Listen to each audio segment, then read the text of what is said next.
do céu vem a nossa vitória. Oh, glórias ao nome do Senhor. O crente que anda com um olhar na terra, irmãos, ele não vence. O crente que anda com um olhar só aqui, ele não vence.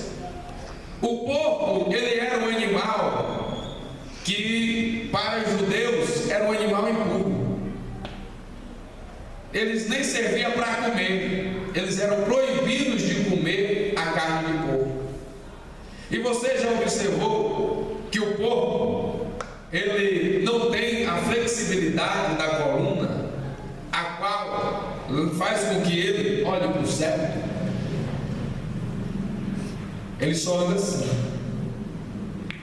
E quem só anda assim, irmãos, só come bolota. Quem só anda assim só come porcaria. Quem anda assim só toma banho na lama. Glórias a Deus. Mas, irmãos, aquele que anda assim, ele come do maná que desce do céu. Aleluia. Oh, aleluia. Aquele que anda assim, irmão, ele toma banho de água limpa, de chuva do céu. Oh, em nome de Jesus, levante os seus olhos para o céu. Levante os seus olhos para Jesus. Glórias a Deus. E aqui tem uns irmãos que é caçador, vamos dizer assim. Glórias a Deus. E ele sabe que quando tem um ataque daqueles porcos do mar, a pessoa sobe, irmãos, apenas nessa altura. Outro dia eu estava vendo uma reportagem que as pessoas sobem nessa altura e aqueles porcos não conseguem pegar. Sabe por quê? Porque eles não conseguem nem levantar a cabeça a essa altura, irmãos.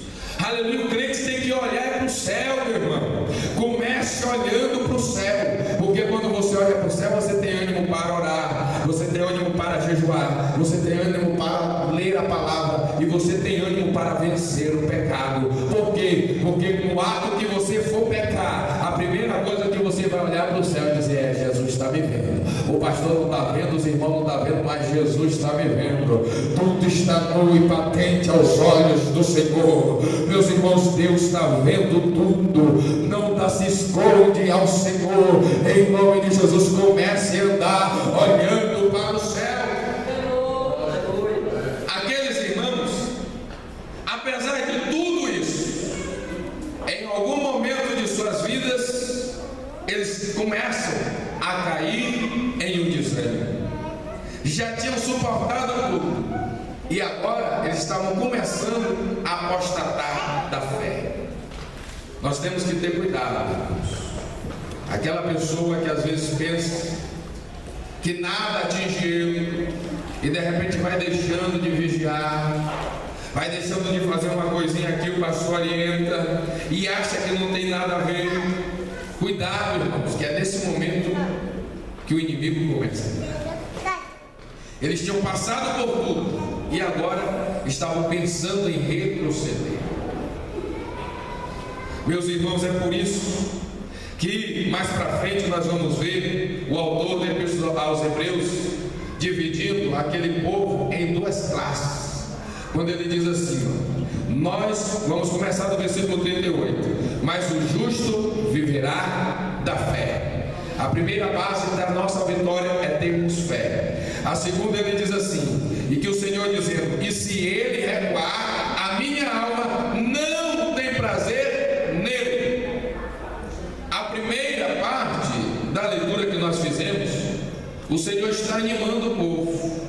Sempre assim, irmãos. As pregações às vezes aqui estão te animando, está fazendo você ir para frente. Mas depois, quando as palavras de ânimo não dão mais certo, aí nós entramos na segunda fase. E é aí que às vezes a mensagem fica dura. É aí que às vezes não gosta do pregador. É aí que às vezes a pedra é lançada. É a segunda parte. Quando o autor da Epístola aos Hebreus, ele começa a exortar o povo e dar a palavra dura. Se a palavra de ânimo não deu certo, irmão, a palavra de exortação vai ser dura, mas tudo é para você estar vigilante. Quando ele diz assim, olha, o justo viverá da fé, e se ele recuar, a minha alma não tem prazer nele. Nós, porém, não somos daquele que se retiram para a perdição, mas daquele que crê para a conservação da alma. Glórias a Deus. Irmãos, qual das duas partes você faz? Qual em duas dessas duas você está? Você está na primeira, daqueles que se retiram para a perdição, ou na segunda, daqueles que crê para a conservação da alma? Irmãos, ou você está em uma ou você está em outra. Não existe meio termo.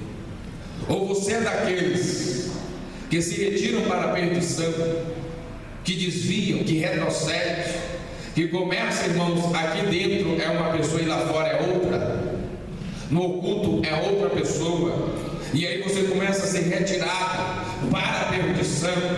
Ou você é daquele, irmãos, que crê para a conservação da alma. Nessa noite o Espírito Santo lhe leva à reflexão. De qual das partes você faz? Qual das duas classes você está envolvido? Ou você é de uma ou você é de outra. Não existe meio termo, irmão. Nessa noite desperte e tome a posição e diga assim: olha, eu sou daquele que crê para a conservação da alma. Eu sou daquele que crê para que o Senhor possa me levar para o céu. Eu sou daquele que não vou apostatar da fé. É por isso, irmãos, que aquela confusão a respeito da fé no meio do povo leva ao autor da Epístola aos Hebreus, logo após toda essa exortação, no capítulo 11, começar a falar a respeito de fé, quando ele diz: olha, a fé é o firme fundamento das coisas que se esperam e a prova das coisas que se não vê, porque por ela os antigos alcançaram testemunho, e esse testemunho aqui, irmão, é ação. Não existe fé sem ação, não existe fé pela metade, meus irmãos. Olha o que Tiago diz na sua epístola, no capítulo 2, a partir do versículo 18: mas dirá alguém: tu tens a fé e eu tenho as obras. Mostra-me a tua fé sem as tuas obras, e eu te mostrarei a minha fé pelas minhas obras. Tu crê que há um Deus, fazes bem, mas também os demônios crê e o estremecem. Então essa questão, irmão, somente de crer, a Bíblia diz que até os demônios creem. Então não tem diferença nenhuma você crer e você não está fazendo. Você tem que crer e mudar de vida. Você tem que crer e pegar o que é ensinado, o que é pregado, o que a Bíblia diz, e levar para a sua vida como praticidade de vida. Não tem meu termo, porque, irmão, se viver no meu termo, vai ser envergonhado lá na frente, porque todo pecado vem à tona. Vem à tona, irmão. Glórias a Jesus. Nós temos que ter ação. Esse negócio, eu amo a igreja, aleluia, mas não tem ação, irmãos. Não ama. A Bíblia é quem diz, tem que ter obra. Não, o Evangelho, ele não vive de palavras, ele vive de ação.